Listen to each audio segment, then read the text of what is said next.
Brazil's latest offensive against the crime syndicate, the Red Command, marks one of the bloodiest confrontations in the country's long war with organized crime, with over 120 fatalities. Rio de Janeiro state security forces launched Operation Containment, a sweeping multi-community raid across the North Zone's Penha and Alemão complexes and adjoining neighborhoods. Authorities framed the operation as a decisive push to halt the Red Command's territorial expansion and to capture faction leaders. The result was the deadliest police action in Brazil's history, with over 100 fatalities and a fierce debate over proportionality, public safety and human rights.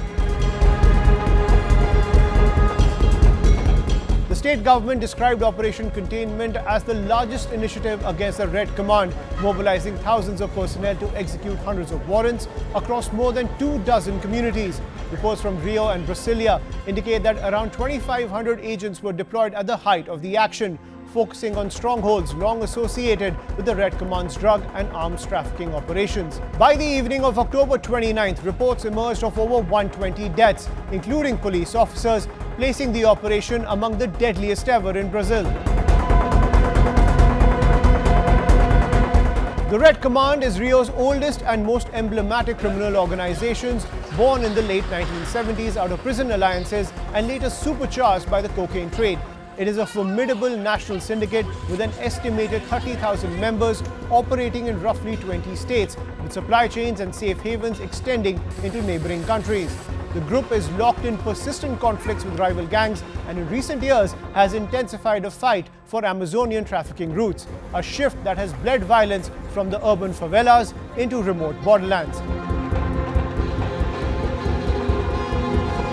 The security forces showcase seizures of rifles, ammunition and narcotics, the neutralization and arrest of mid and high-level Red Command operatives, and the clearing of barricades that choked access to certain communities. Yet the human cost eclipsed the typical metrics of success. Streets and alleyways became battlegrounds, public transport and schools were disrupted, residents reported prolonged firefights and difficulty accessing medical care. Even as the state hailed the operational success, human rights monitors called the raid a tragedy and a policy failure, emphasizing that Rio's history of high lethality operations correlates poorly with long-term reductions in homicide or gang capacity. On one hand, many citizens, especially those frustrated by chronic violence and the gang control in the favelas, welcomed the show of force, seeing it as long overdue action against powerful criminal networks that seemed untouchable. On the other hand, there was alarm over how the operation played out, with residents describing fear and confusion over being trapped in the middle of firefights. Meanwhile, the federal government, led by Lula da Silva, faced challenges from the state leadership, which argued that it had not been given adequate support for such security operations. The government strategy may have scored headlines, but the broader public remains divided on whether this marks a turning point in the crackdown on organized crime or a repeat of a troubling pattern. Residents of targeted communities often live under hybrid sovereignty, negotiating daily life among factions, militias, and sporadic state presence. When a shock and awe raid ends, the vacuum may be filled by militias or rival gangs unless the state stays.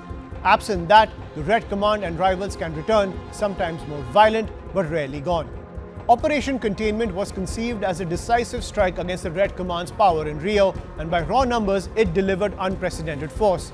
Yet Brazil's experience shows that tactical lethality is not a strategy. To translate the crackdown into durable security, authorities will need to pair targeted policing with financial investigations, prison reforms, and community-level state building. Otherwise, the Red Command's resilience, its national footprint, and its opportunistic rivals would likely turn even this operation into another violent chapter, rather than an end to the story.